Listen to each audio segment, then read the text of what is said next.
Goeiemôre en baie welkom op die donderdagoggend die 6de Augustus. By ons is dit lekker koel toegetrek en die genade stroom van bo af. Dis nou nie hard nie, maar dis lekker reën wat val buite. Ek hoop as jy iewers in die Weskaap bly, ek hoop jy het lekker reën vandag, want ons het regtig reën nodig. Waar jy ook al bly in die wêreld, ek hoop jy het 'n amazing dag. As jy dink jy gaan nie 'n amazing dag en jy kom, ek sê vir jou, ek bid vir jou 'n amazing donderdag toe. Mag jou dag bestrooi wees en besaai wees met rose, liefde, vrede en vreugde vandag. Ons gaan vanoggend so effens 'n ander, ek het vanoggend so effens 'n ander gevoel. Ek het gister op internet, terwyl ek besig was om te lees en na te vors, op ietsie afgekom wat ek verskriklik graag wou deel. Ek het myself die storie reg gekry en voorberei vir vanoggend. En toe ek het gisteraand vir my vrou sê, toe sê sy lees, toe sê sy vir my, nee, dit's juggie, ek wil nie dit hoor nie. En toe wat ek het amper sy het my amper oortuig om dit nie te doen nie. Toe sê sy, maar doen soos die Heilige Gees jou oortuig, en definitief dis die Heilige Gees wat my daartoe gelei het om te sê, hierdie storie vir my is belangrik. Hierdie storie vir my is belangrik om vir my en jou te lees. Ek gaan hom lees, vanoggend gaan ek 'n storie lees en nie vertel nie, want ek gaan nie al die feite onthou nie, en ek gaan 'n totale verkeerde storie vertel, en ek wil ook nie die verkeerde storie vertel nie, want jy gaan laterhand oplees op die internet en agterkom, meld dit nie die regte storie vertel nie. Nou, hierdie storie is 'n storie van deursettingsvermoë, braafheid en glo. Geloof is seker maar die top ene van hierdie ene. As jy geloof het en jy glo in ons hemelse Vader en jy glo in sy wie en sy weg, dan staan absoluut niks. Dan staan jy, soos die Engelse sê, steadfast in your belief. Jy staan bankvas in jou geloof. Hierdie storie is 'n storie vir my en vir jou om te sê, toets 'n bietjie jou geloof vandag by jouself, in jou eie, en kyk wat jou antwoord is op jou geloof, hoe jy voel, hoe jou geloof is. Ja, ek weet, meeste van die mooi stories en die stories van heroes eindig nie baie mooi nie. As jy maar vat na Wolraad Woltemade, en jy vat 'n storie soos Rageltjie die Beer, en dit stop nie, daar is baie ander, dan eindig dit in tragedy op die einde van die dag. Maar as jy die storie in totaliteit vat en kyk wat gedoen is, dan voel ek net, ek moet dit deel in die sin dat ons moet onsself, ons norme en waardes meet en sê, hoeveel van ons staan vas in wat ons glo? Hoeveel van ons staan vas in die hemelse Vader? Of laat ons maar toe dat ander mense ons oortuig en mettertyd oortuig dat wat ons glo is nie so belangrik nie. Ons Bybelse liewe Vader is nie so belangrik nie. Daar's makliker maniere om verby te kom, en om my pad te stap om aan die einde te kom.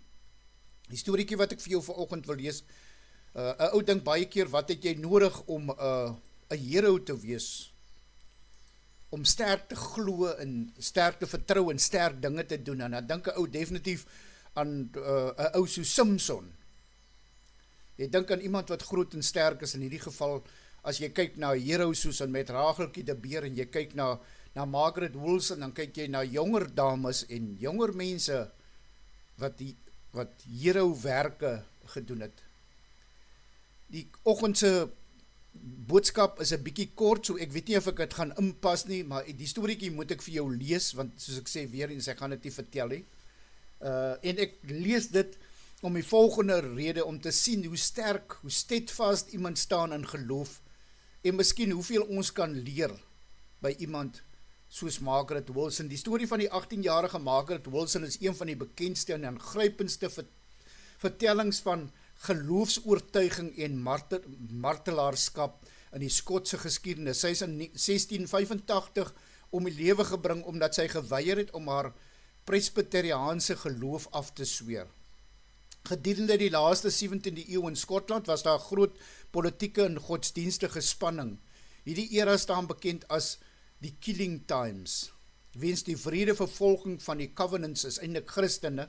Die Covenants was Skotse Presbyteriaanse wat geweier het om die koning Karel II en later Jakobus 7 as die hoof van die kerk te erken. Hulle het geglo dat slegs Jesus Christus daardie autoriteit besit.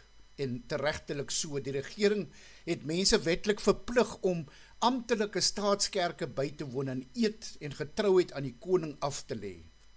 Margaret Wilson en haar jongste sussie, die 13-jarige Agnes, het geweier om die staatskerk by te woon. In plaas daarvan het hulle in geheime veldbyeenkomste bygewoon om te aanbid. Albei susters is uiteindelik deur regeringssoldate gevang en in die tronk gegooi.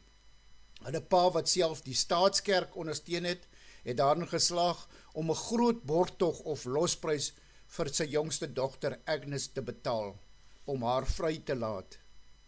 Hy kon egter nie die vrylating van Margaret bekostig of bewerkstellig nie, aangesien sy ferm geweier het om die vereiste eed af te lê. Margaret is saam met 'n ouer weduwee in haar 60's, Margaret McLachlan, ter dood veroordeel deur verdrinking. Op 11 Mei 1685 is die twee vrouens na die getui area van die Solway 5th naby Wigtown geneem. Die soldate het hulle aan houtpale in die sand vasgemaak, presies waar die hoogwatermerk ingekom het. Margaret McLachlan is doelbewus verder en dieper. Die ouer vrou is dieper as die jonger vrou in die water vasgemaak, sodat die jonger Margaret Wilson moes kyk hoe die ouer vrou eers verdrink. En die soldate het gehoop die vrees sou haar dwing om haar geloof te herroep. En terwyl die water gestyg het Margaret Wilson egter geweier om te swoeg. Sy het psalms gesing en uit die Bybel aangehaal. Net voor sy heeltemal verdrink het die soldate haar kop bo die water gelig en haar een laaste kans gegee om te sê, God save the king, en as teken van submission. En sy het geantwoord dat sy die koningse redding en saligheid toewens, maar dat sy hom nie as hoof van die kerk sou erken nie. Sy het geweier om die amptelike eed af te lê en is terug in die water gedruk en op 18-jarige ouderdom het sy verdrink. Margaret Wilson en Margaret McLachlan staan vandag bekend as Wigtown martelaars. Hulle grafte is steeds in die kerk van Wigtown en sien daar is verskeie monumente in Skotland, onder andere in Stirling, wat opgerig is om hulle ongekende moed en standvastigheid te eer. Nou as dit nou nie 'n pragtige storie is van moed en standvastigheid nie, onthou jy die woord wat ek gebruik het, steadfast, dan weet ek nie. Miskien is dit net die storieetjie vanoggend van Margaret, net daar vir my en jou, Margaret Wilson net vir my en vir jou om te sê, dis moontlik. Met die Heilige Gees en die Liewe Vader se krag kan ons steadfast wees in ons geloof en ons hoef nie wêrelds te raak en later aan te daal na die wêreldse normes en waardes toe nie. Die stukkie wat sy gesing het is kom uit Psalm uit en ek het 'n bietjie opgelees. Psalm 25 was 'n lied wat sy gesing het, een van die liedere wat sy gesing het terwyl en natuurlik dat sy getuig het. En ek het gevoel vanoggend is die regte oggend om Psalm 25 vir julle te lees terwyl ek hierdie storie van Margaret vertel het. Is 'n Psalm van Dawid. Na U Here hunker ek. My God, op U vertrou ek. Laat my tog nie beskaamd staan nie. Laat my vyande nie oor my jubel nie. Ja, niemand wat op U wag sal beskaamd staan nie. Maar hulle wat sonder rede ontrou is, sal beskaamd staan. Here, maak U paaie aan my bekend. Leer my U weë. Lei my deur U waarheid en leer my, want U, die God wat my red, op U wag ek die hele dag. Dink aan U barmhartigheid en U troue liefde, Here, want dit is van altyd af daar. Aan die sonde van my jeug en my oortredinge moet U nie dink nie. Dink aan my in die troue liefde, omdat U goed is, Here. Die Here is goed en reg. Daarom leer hy sondaars die pad. Mag hy verdruktes lei in wat reg is, en mag hy hulle sy pad leer. Al die paaie van die Here is troue liefde en waarheid. Vir hulle wat hou by sy verbond en sy bepalings, ter wille van u naam, Here, vergewe my sonde skuld, want dit is groot. Wie is die mens wat vir die Here ontzag het? Die Here leer hom die pad wat hy moet kies. Sy lewe verloop voorspoedig en sy nageslag sal die land besit. Ek hoop jy het 'n amazing dag verder. Ek hoop jy het regtig 'n wonderlike donderdag. Dankie vir die inskakel en baie dankie vir die kom sit en stil raak by die Here se voete. Ek wil net 'n aankondiging maak voor ons dink daaraan, voor ons verder aangaan en voordat ons in gebed afsluit. Philip het gekom en vir my gesê, ek moet asseblief vir almal sê, baie dankie vir die gebede voor die tyd en tydens dit, so vir die gebede vir Philip en sy familie, tydens die afsterf in Surina.